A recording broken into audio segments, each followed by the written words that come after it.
BCom part 1 आर्थिक प्रशासन एवं वित्तीय प्रबंधन। पेपर नंबर 1 भारत में आर्थिक पर्यावरण, इकोनॉमिक एनवायरनमेंट इन इंडिया। पिछले लेक्चर में हमने नियोजन के अन्य उद्देश्यों के बारे में जाना था। साथ ही साथ हमने यह भी जाना कि नियोजन के उद्देश्य किस प्रकार से संबंधित व एक दूसरे पर निर्भर होते हैं। आज हम जानेंगे भारत की पंचवर्षीय योजनाओं के उद्देश्य एवं व्यूह रचना, objectives and strategy of India's 5-year plans. भारत की पंचवर्षीय योजनाओं में परिस्थितियों को ध्यान में रखते हुए आर्थिक, सामाजिक तथा राजनैतिक तीनों प्रकार के परस्पर एक दूसरे से संबंधित तथा आत्मनिर्भर उद्देश्यों का समावेश किया गया है। प्रत्येक योजना में समय, स्थिति तथा परिस्थितियों में एक रूपता न होने से उद्देश्यों में भिन्नता दृष्टिगोचर होती है।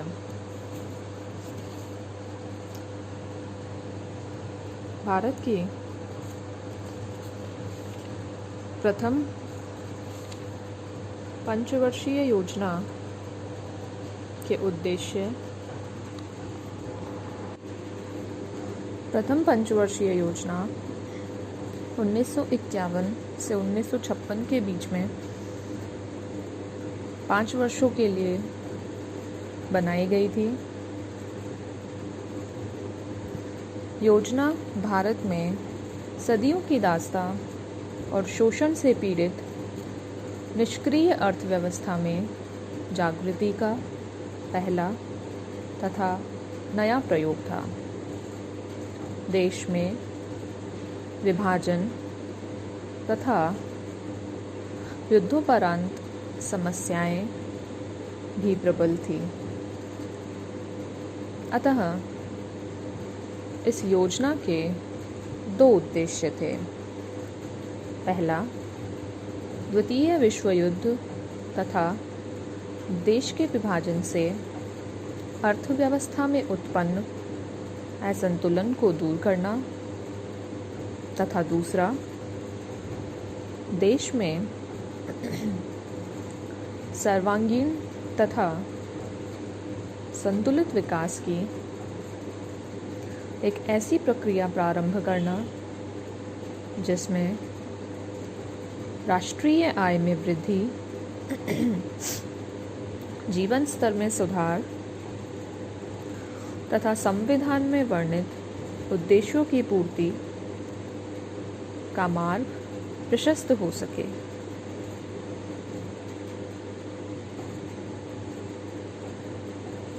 इस योजना में पहला उद्देश्य अल्पकालिक तथा तात्कालिक आर्थिक असंतुलन की समस्याओं के समाधान से संबंधित था, तो दूसरा उद्देश्य दीर्घकालीन तथा सामाजिक एवं आर्थिक ढांचे में प्रजातांत्रिक ढंग से परिवर्तनों के लक्ष्य से ओतप्रोत था, जिससे देश के मानवीय तथा भौतिक साधनों के विकास तथा समुचित उपयोग से आर्थिक समृद्धि का मार्ग प्रशस्त हो सके तथा समाज में धन की प्राप्ति, आय, रोजगार के अवसरों तथा संपत्ति की असमानताओं को दूर कर सामाजिक सुरक्षा सुलभ हो सके।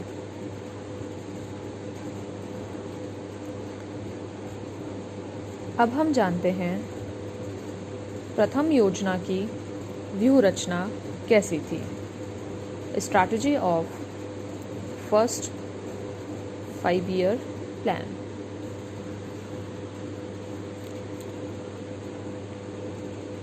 आम बोलचाल की भाषा में व्यूह रचना शब्द का प्रयोग मोर्चाबंदी के लिए किया जाता है और यह युद्ध की योजना, तकनीक, निश्चित प्राथमिकताओं तथा उपायों से संबंधित है। आधुनिक युग में यह शब्द आर्थिक क्षेत्र में बहुत प्रचलित है, जैसे उद्योग व्यूह रचना, रोजगार व्यूह रचना, कृषि व्यूह रचना, योजना व्यूह रचना, निर्यात व्यूह रचना आदि आदि। जिस प्रकार युद्ध में विजयश्री प्राप्त करने के लिए सभी मोर्चे कामयाबी से जमाए जाते हैं, ठीक उसी प्रकार आर्थिक नियोजन में आर्थिक दुश्मनों यथा गरीबी, बेकारी, भुखमरी, असमानता एवं आर्थिक पिछड़ेपन पर विजय पाने तथा आर्थिक सुरक्षा आदि निश्चित उद्देश्यों की प्राप्ति के लिए अर्थव्यवस्था के विभिन्न अंगों की मोर्चाबंदी की जाती है। अतः आर्थिक शब्दावली में आर्थिक योजना के उद्देश्यों, प्राथमिकताओं, उपायों, तकनीक आदि के निर्धारण की क्रिया को योजना की व्यूह रचना कहा जाता है। प्रोफेसर लोकनाथन के अनुसार व्यूह रचना का आशय उन उपायों व सामान्य रूप से प्राथमिकताओं के उपक्रम से है जो इच्छित लक्ष्यों को प्राप्त करने के लिए अपनाया जाता है। The term strategy refers to the means and order of priorities in general that should be followed to achieve the desired ends। इस प्रकार योजना व्यूह रचना में 3 बातों का समावेश होता है। पहला, लक्ष्य निर्धारण। दूसरा, प्राथमिकताओं का क्रम निर्धारण तथा तीसरा, लक्ष्यों की प्राप्ति के लिए उपायों का चयन। व्यूह रचना में अर्थव्यवस्था के प्रमुख प्रतिबंधों को ध्यान में रखते हुए स्थिरता के साथ विकास अर्थात ग्रोथ विद स्टेबिलिटी का मार्ग चुनना पड़ता है।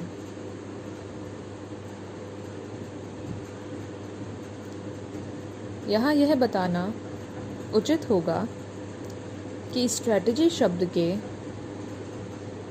हिंदी रूपांतरण में व्यूह रचना, मूलभूत नीति, मोर्चाबंदी, शैली आदि शब्दों का प्रयोग किया जाता है।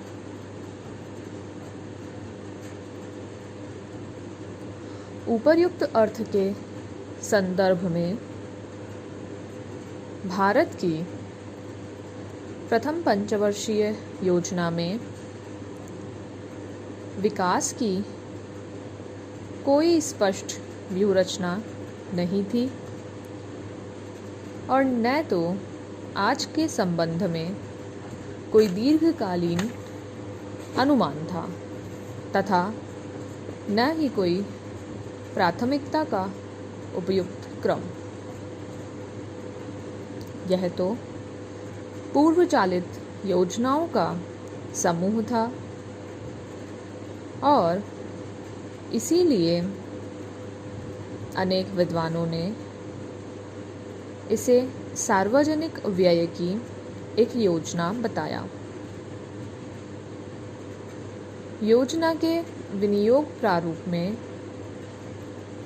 कृषि व सिंचाई विकास को प्राथमिकता दी गई ताकि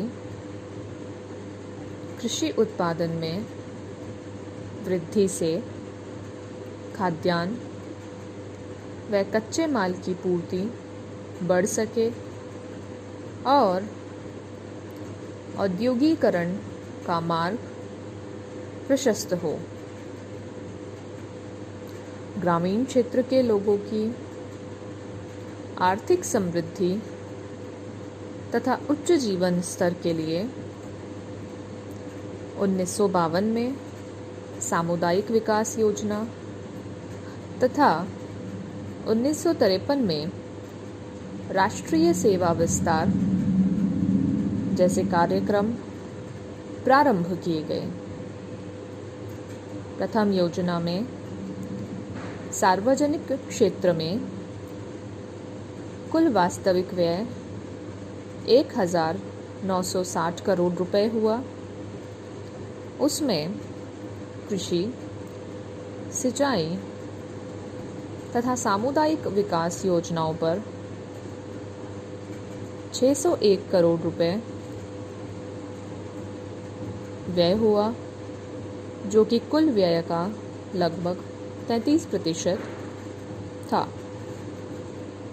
अगर विद्युत विकास पर हुए व्यय को जोड़ दिया जाए तो यह व्यय कुल व्यय का 44% भाग था। बेरोजगारी की समस्या के निराकरण के लिए योजना आयोग ने 11 सूत्रीय कार्यक्रम लागू किए, जिसमें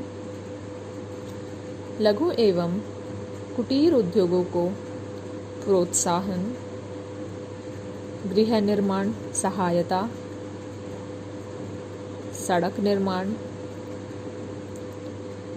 भू संरक्षण, सहकारिता तथा प्रशिक्षण आदि कार्यक्रम प्रमुख थे। तो इस प्रकार आज के लेक्चर में हमने